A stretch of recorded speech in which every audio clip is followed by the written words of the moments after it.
Председателот на Република Македонија Ѓорѓе Иванов денеска ги посети поплавените подрачја околу Црна река во Пелагониско, како и селата Тројкрсти и Лознани.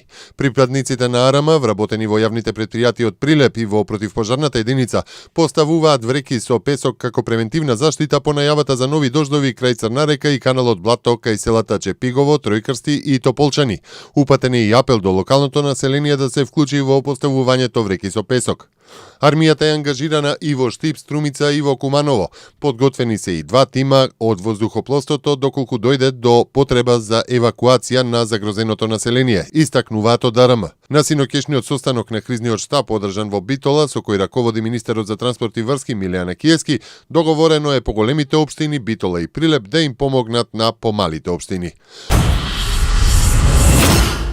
Од ДАМСМ информираат дека поради излевање на реката Вардар на коловозот сообраќајот на патниот правец Клучка Марвинци Гевгелија е во прекин. Излевање на водите од Вардар предизвикаа прекини на патниот правец Демир Капија Корешница. Поради излевање на реката Брегалница превентивно е затворен за сообраќај патниот правец Штип Новосело.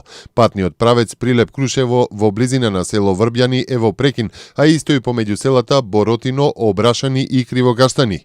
Прекин на сообраќајот има на повеќе патни правци. Забрана за сообраќај на тешки товарни возила има на патниот правец Маврово-Дебар. АМСМ препорачува исклучително внимателно возење, прилагодена брзина на движење и почитување на поставената сообраќајна сигнализација. Посебно внимание е потребно на делниците кои минуваат низ клисурите и засеците, особено на патните правци Катланово-Велес, Маврово-Дебар Струга, Демир Капија Удово, каде се можни почести појави на одрони.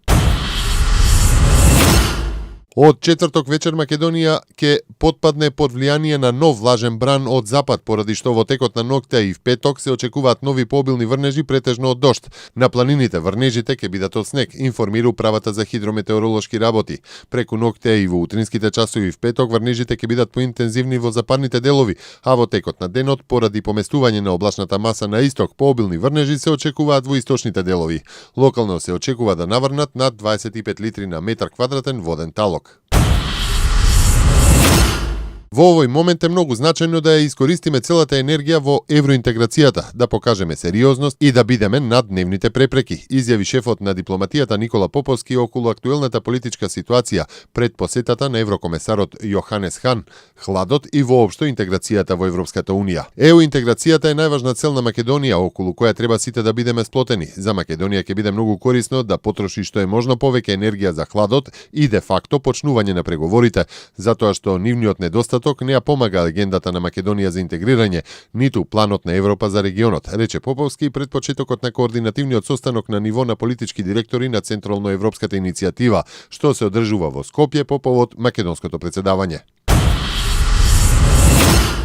Задолжителна листа со телевизиски програми со уредени авторски права ќе мора да ги содржат претплатничките договори што ќе ги исклучуваат кабелските оператори со корисниците. Со новиот правилник за општи услови што го усвои Агенцијата за електронски комуникации на последната седница, операторите се обврзани да ги обноват договорите со претплатниците и во нив да ги наведат телевизиските канали. Во моментот кога ќе потпишете претплатнички договор со некоја кабелски или со некој друг комерцијален провајдер, тој се обврзува на листата на канали кон крајниот корисник, што подразбира дека треба да си ја сработи домашната работа во однос на обезбедувањето на авторските права. Ако тоа не е обезбедено во текот на трајање на претплатничкиот договор, корисникот може веднаш да го раскине, што не беше случај досега. Телевизиските оператори досега беа во состојба да ја менуваат содржината, но сега веќе не можат тоа да го прават, порача директорот на АЕК Роберт Ордановски. Српската и Руската православна црква денеска го поздрави ослободувањето на Јован Вранишковски од затворот Идризово во Скопје. Вранишковски вчера беше пуштен на условен отпуст врз основа на решение на кривичниот суд во Скопје.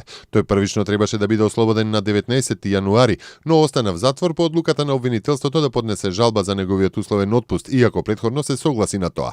Синодот на Македонската православна црква по поседата на московскиот владика Иларион побара од македонските судски власти милост за Вранишковски заради, како што беше наведено, повисоки цели. Македонската православна црква очекува по ослободувањето на Вранишковски со посредство на Руската црква да бидат продолжени преговорите со Српската црква за нејзината автокефалност. Поранешниот владика на МПЦ-ОА, сега митрополит на Српската црква, издржуваше затворска казна од 5 години и 5 месеци за проневера на 250.000 евра.